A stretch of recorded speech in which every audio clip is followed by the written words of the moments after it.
নমস্কার, আপনারা দেখছেন সময় কলকাতা। সময় নিউজ নিয়ে আপনাদের সঙ্গে আমি অঙ্কিতা। নজর রাখবো বিস্তারিত খবরে। আজ প্রকাশিত হয়েছে 2026-এর মাধ্যমিক পরীক্ষার ফলাফল। আর সেই মেধা তালিকায় জয় জয়কার রহরা রামকৃষ্ণ মিশনের। প্রথম 10-এ জায়গা করে নিয়েছে Rahara Ramakrishna Mission boys for হোমের 4 কৃতি ছাত্র। রাজ্যের মধ্যে ষষ্ঠ স্থান অধিকার করেছে আদ্রিত গোস্বামী। তার প্রাপ্ত নম্বর 692। পাশাপাশি সপ্তম স্থান অর্জন করেছে অনিত দাস, তার প্রাপ্ত নম্বর 691। এছাড়াও নবম স্থানে রয়েছে সূর্য স্নাত বর্মন এবং দশম স্থানে সৃজন দে সরকার। মিশনের মহারাজ জানিয়েছেন, এবার স্কুল থেকে 240 জন ছাত্র মাধ্যমিক পরীক্ষায় অংশ নিয়েছিল। তার মধ্যে 4 জন প্রথম 10-এ স্থান পাওয়ায় স্বাভাবিকভাবে অত্যন্ত খুশি স্কুল কর্তৃপক্ষ।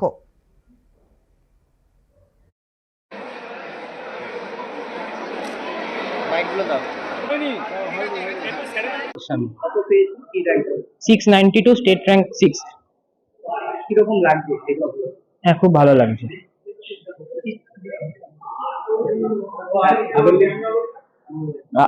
আগামীকালে ডাক্তারি লাইনে যাওয়ার ইচ্ছা আছে, নিট ক্র্যাক করার ইচ্ছা আছে।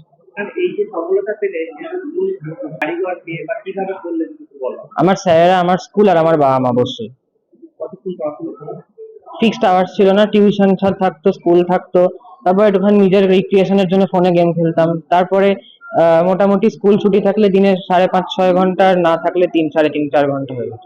এই যে রামকৃষ্ণ মিশনের তোমাদের অধ্যবসায় এখানে এর দিকে আলাদা করে মনে হয় আজকে তুমি মূল্যবোধ তৈরি করতে একটা জীবন হ্যাঁ, সে তো হয়েছে। কিরকম বলো?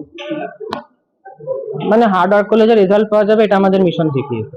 আমি Anish Das, Rahara Ramakrishna Mission Boys Home High School থেকে মাধ্যমিক 2026-এ 691 নম্বর পেয়ে রাজ্যে সপ্তম হয়েছি।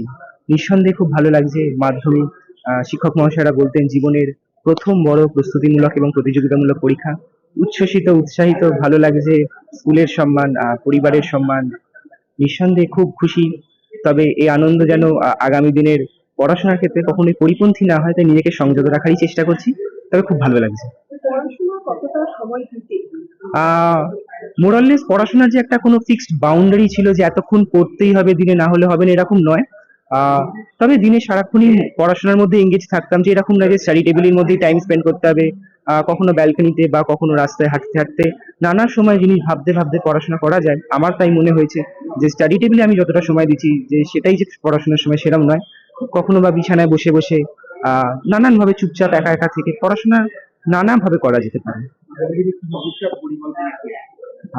আমি মাধ্যমিকের পর মেডিকেল লাইনে যেতে চাইছি। 11-12 PCMB, physics chemistry math biology combination রাখছি। নিট পরীক্ষা দেবো। তবে এরকম কোনো স্ট্রিক্ট বাউন্ডারি নেই যে এইটাই করতে হবে। পড়াশোনা শুরু করেছি, দেখছি আগামী দিনে যেন খুব ভালো করতে পারি। আমার নাম সূর্য স্নাত বর্মন, এই মাধ্যমিকে 9th র্যাঙ্ক করেছি, 690। এই সফলতা কিরকম লাগছে? আমার তো যথেষ্ট খুশি লাগছে। মানে র্যাঙ্ক করবো এটা কখনোই এক্সপেক্ট করতে পারিনি। ভালো রেজাল্ট হবে এতটা ভেবেছিলাম। ভবিষ্যতে কি নিয়ে পড়াশোনা করবে? ভবিষ্যতে আমি আইআইটিতে যেতে চাই। আমি পিসিএম আর কম্পিউটার সায়েন্স নিয়ে পড়তে চাই।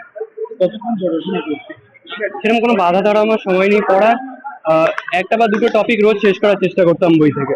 পড়াশোনার বাইরে কি করার হবি রয়েছে? পড়াশোনার বাইরে আমি ড্রামিং করি আর কোডিংও শিখি। আমি 688 পেয়েছি, 688, 10th র্যাঙ্ক হয়েছে স্টেট। কিরকম লাগছে? অবশ্যই ভালো লাগছে। যদি একটু বলো কতক্ষণ পড়াশোনা করবে? পড়াশোনা বলতে স্কুল আর প্রাইভেট টিউশন যদি বাদ দিতাম, তাহলে এই প্রতিদিন 3.5 থেকে 5 ঘন্টা এর মধ্যেই একটা থাকতো। আর যখন ছুটি থাকতো বা একটু চাপ কম থাকতো, তখন আরো বেশি, এটাকে 8 থেকে 9 ঘন্টা করার চেষ্টা করতো। রামকৃষ্ণ মিশনের পরিবেশ অনেকটা প্রভাবিত করেছে আমার এই সাফল্যকে, আমার চেতনাকে। সেটার জন্যই হয়তো আজকে এখানে আসতে পারছি। নিট ক্র্যাক করে তারপর ডাক্তারি নিয়ে এগোতে চাই। পড়াশোনা বাদে আর কি? পড়াশোনা বাদে আঁকতে ভালো লাগে। সৃজন দে সরকার। আমাদের মাধ্যমিকে এবারে 4 জন র্যাঙ্ক করেছে। 1 থেকে 10-এর মধ্যে 4 জন আছে।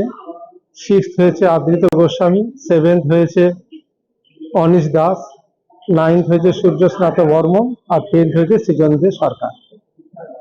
তো এটা একটা স্কুলের একটা খুব সম্মানের। স্কুলের রেজাল্ট, উচ্চ মাধ্যমিক রেজাল্ট বরাবর ভালো হয়।